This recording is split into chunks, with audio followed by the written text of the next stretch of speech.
Existe uma noite na Bíblia que é diferente de todas as outras, não pela duração, não pelos eventos que a seguiram, embora os eventos que a seguiram sejam os mais conhecidos da história, mas pelo que aconteceu dentro dela, pelo que foi vivido naquelas horas entre o jantar e o amanhecer, pelo estado interno de quem atravessou aquela noite e o que esse estado revela sobre a experiência humana no seu ponto mais extremo. É a noite de Getsêmani, e ela começa com uma caminhada. Depois da ceia, Jesus e os discípulos saíram em direção ao Monte das Oliveiras. Era noite. A cidade estava cheia de peregrinos que haviam chegado para a Páscoa. Havia fogueiras acesas, vozes distantes, o movimento de uma cidade que não dormia completamente naquela época do ano. E Jesus caminhou para longe de tudo isso, para um jardim que ele conhecia. João diz que Jesus frequentava aquele lugar com seus discípulos. Era um lugar familiar, um lugar de retiro, um lugar que havia sido usado para descanso e oração em outros momentos, momentos sem o peso que aquela noite carregava. E naquela noite ele foi para lá de novo, mas dessa vez com um peso que nenhuma das outras visitas havia trazido. Mateus registra que Jesus começou a ficar triste e angustiado. Marcos usa palavras ainda mais fortes, que ele ficou tomado de horror e angústia profunda.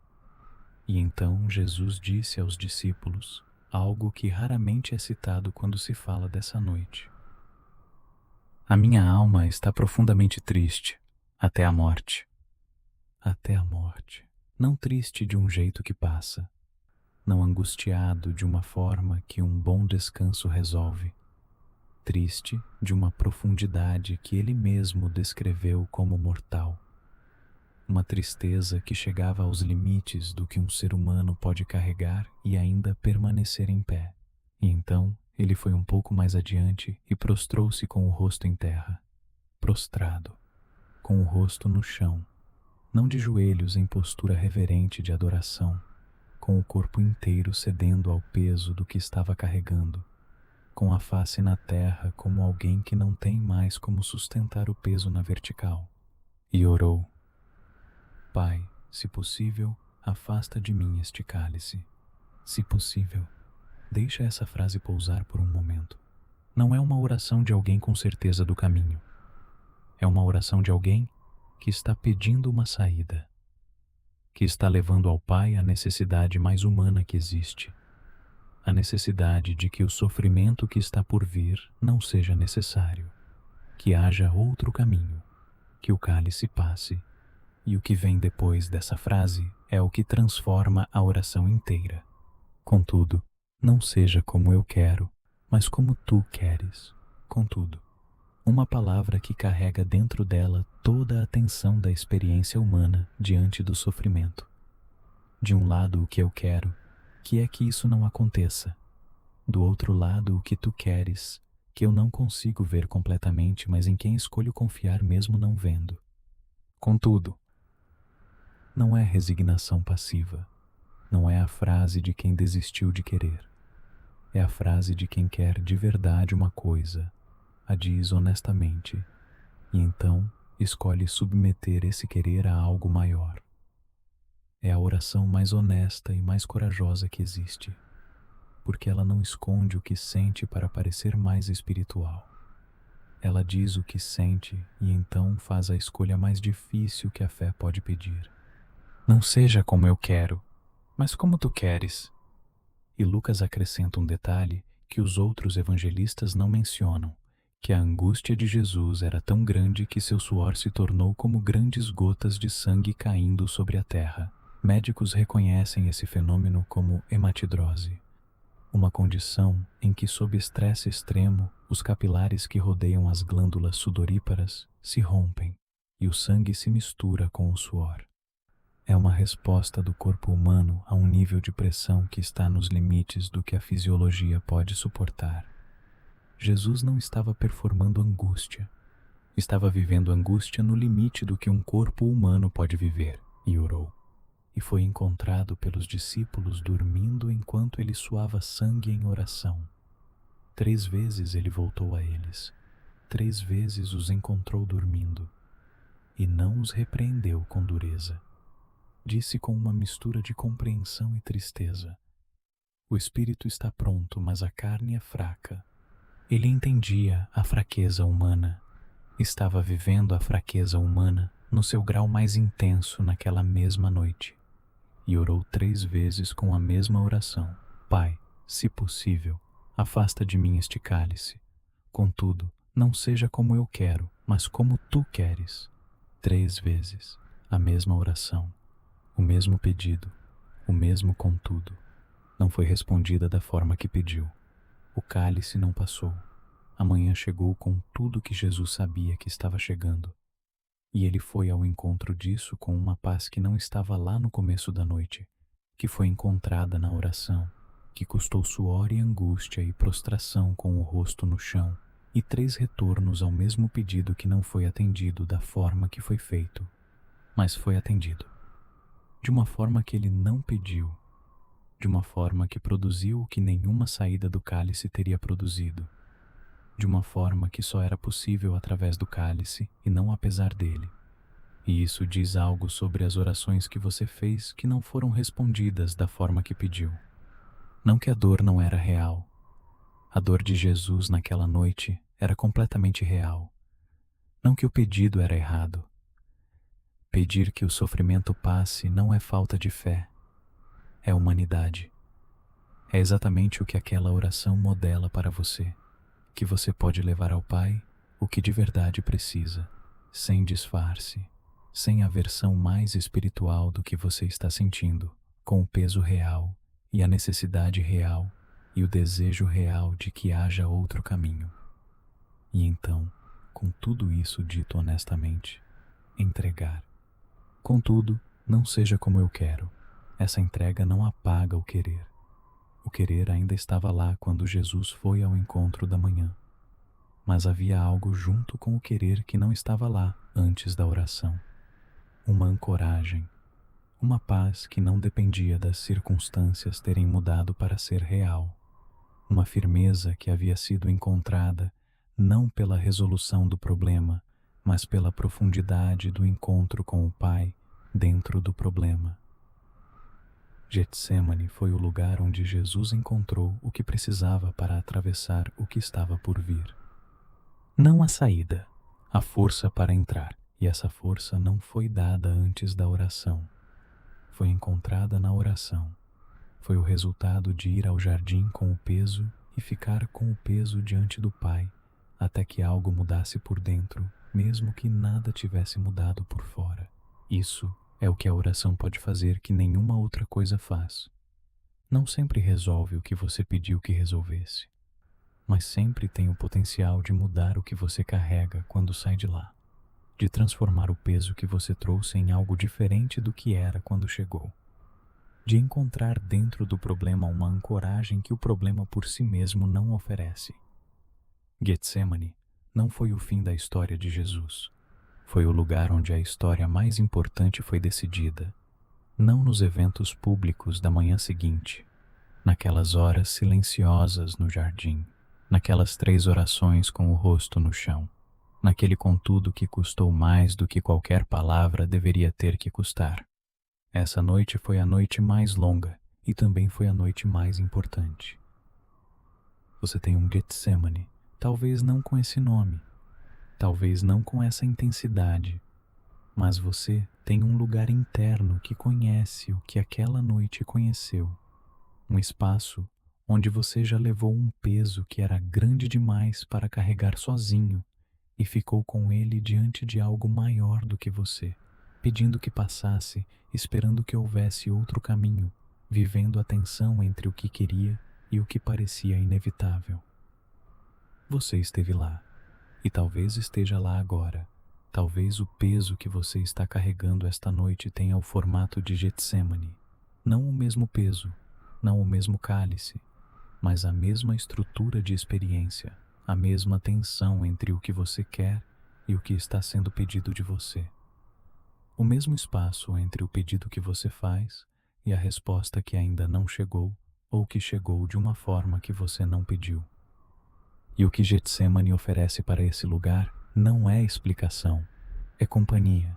Jesus esteve lá antes de você, com o rosto na terra, com o suor misturado com sangue, com a oração que pediu saída e não recebeu saída da forma que pediu, com a tristeza que ele mesmo descreveu como mortal, com os discípulos dormindo enquanto ele estava no ponto mais extremo de tudo que havia vivido, completamente sozinho no peso, e ainda assim não completamente sozinho, porque havia um Pai que ouvia, que não removeu o cálice, mas enviou um anjo para fortalecer, que não eliminou o sofrimento, mas sustentou quem sofria através dele, que não respondeu da forma que foi pedido, mas respondeu de uma forma que tornou possível o que sem resposta seria impossível.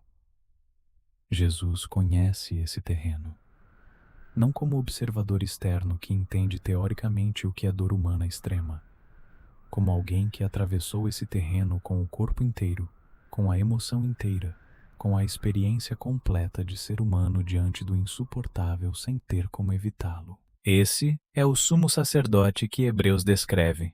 Não temos um sumo sacerdote que não possa compadecer das nossas fraquezas, mas um que foi tentado em tudo como nós, porém sem pecado. Portanto, cheguemos com confiança ao trono da graça, a fim de recebermos misericórdia e encontrarmos graça para nos ajudar no momento oportuno. No momento oportuno. Não no momento que você escolheria. Não no momento que a dor pede. No momento oportuno. No tempo que o processo conhece e que você não tem acesso de ver de dentro, mas que é conduzido por quem vê de fora e de cima e de além do que qualquer perspectiva humana pode alcançar.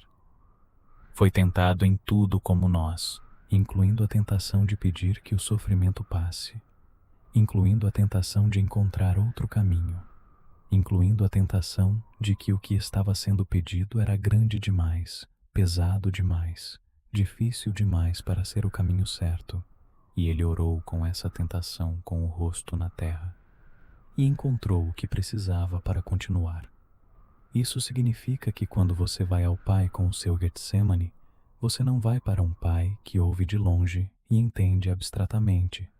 Vai para alguém que esteve onde você está, que conhece o peso da sua espécie de angústia não pela teoria, mas pela experiência, que pode compadecer porque compadecer significa sofrer junto, e ele sofreu junto com a humanidade naquela noite de uma forma que nenhuma outra noite na história pode igualar. Você não está sozinho no seu jardim. Nunca esteve. E o que Jesus fez naquela noite é o modelo mais honesto de oração que existe. Ele não chegou com certeza, chegou com angústia, não chegou com a resposta pronta, chegou com a pergunta mais difícil, não chegou com a fé que não sente medo, chegou com o medo e orou dentro do medo. Não chegou com a versão organizada do que estava sentindo.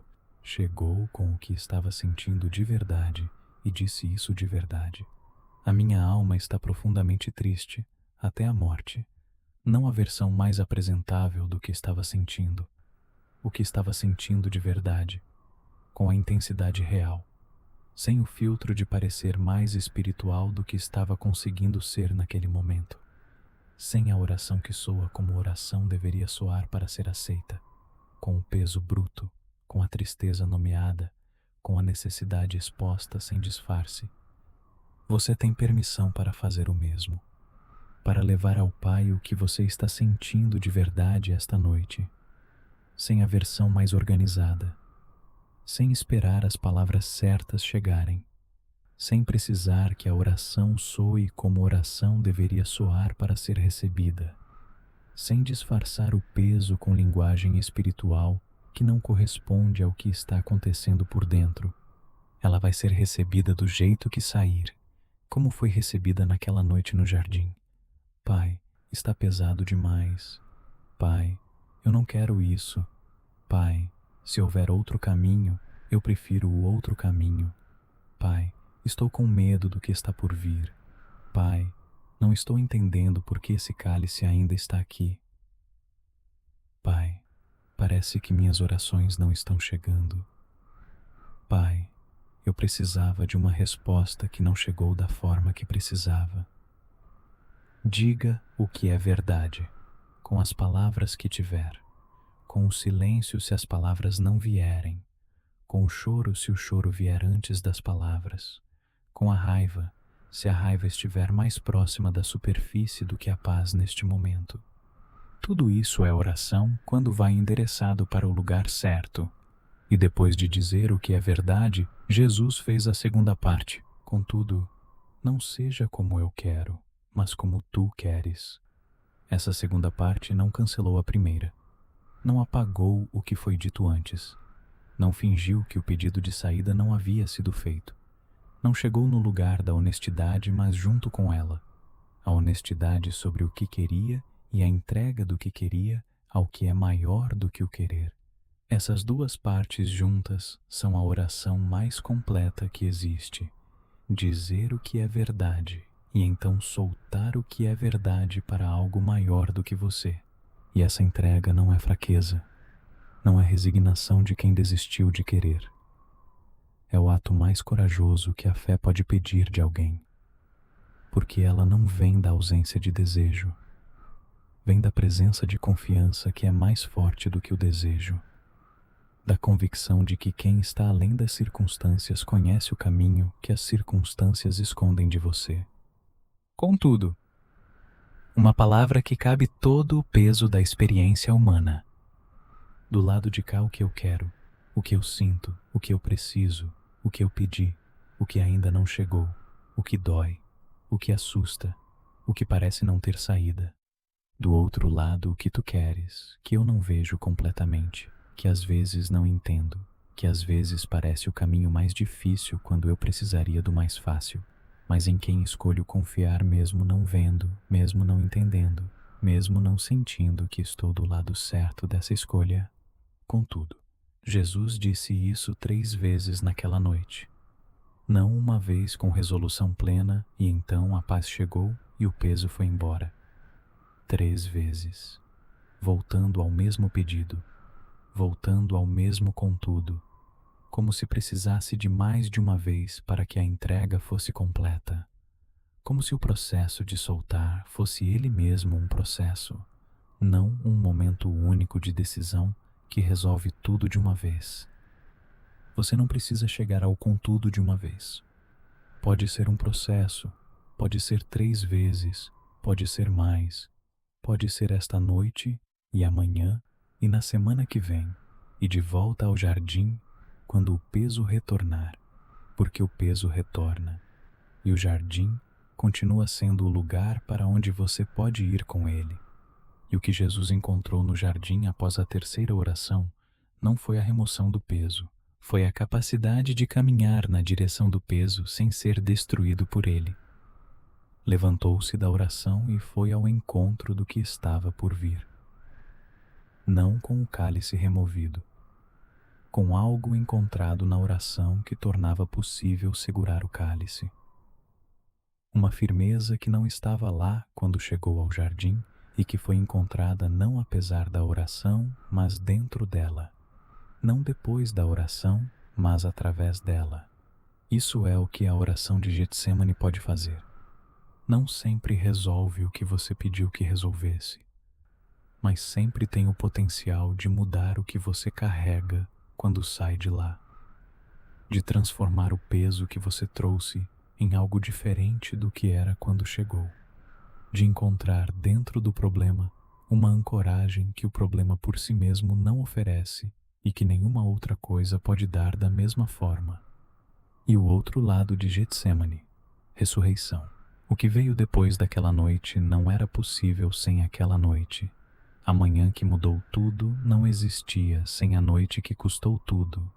O fruto que atravessou a história inteira e chegou até você, aqui, nesta noite, não teria chegado se o cálice tivesse sido removido no jardim.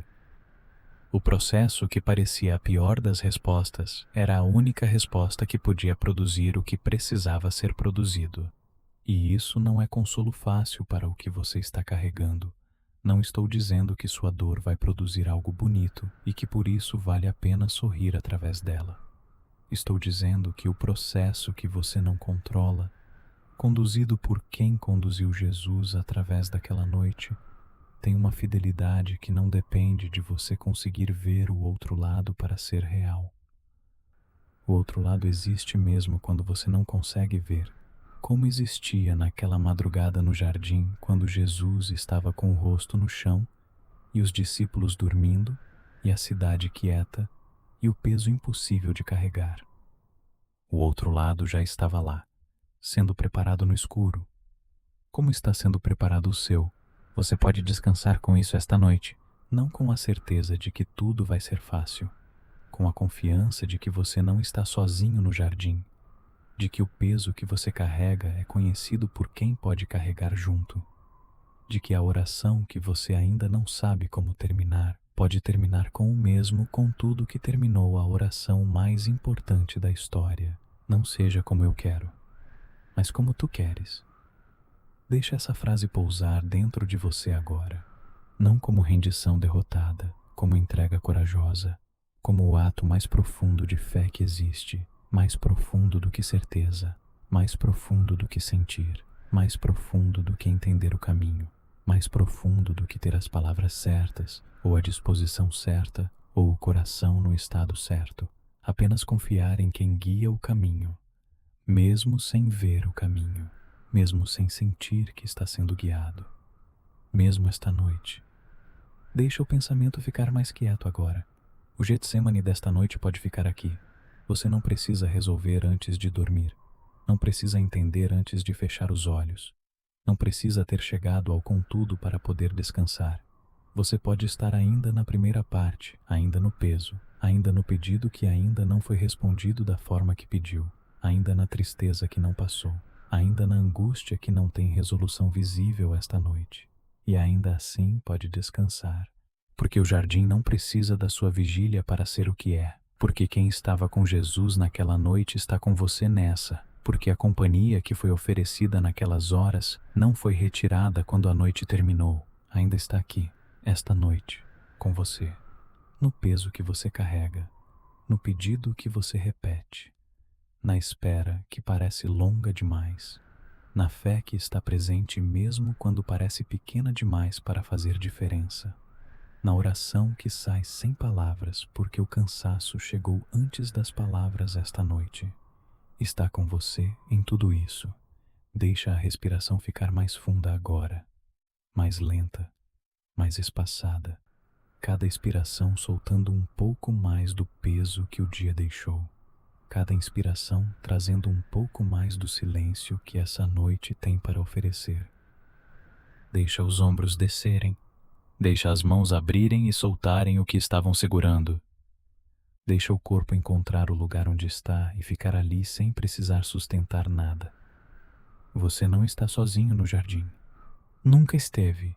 E amanhã você vai acordar do outro lado desta noite, como Jesus acordou do outro lado da noite mais longa. Não sem marcas, não como se a noite não tivesse acontecido, mas do outro lado, com algo que só a noite pode dar a quem a atravessa em oração. Uma profundidade que o dia não tem como produzir sozinho. Uma ancoragem que só é encontrada quando você leva o peso real para o encontro real e fica lá até encontrar o contudo. Você vai encontrar o seu contudo. Esta noite ou amanhã ou no tempo que o processo pede. Mas vai encontrar, porque o jardim não está vazio. Nunca esteve. Enquanto você respira, enquanto você solta, enquanto você descansa no jardim que tem companhia. Boa noite.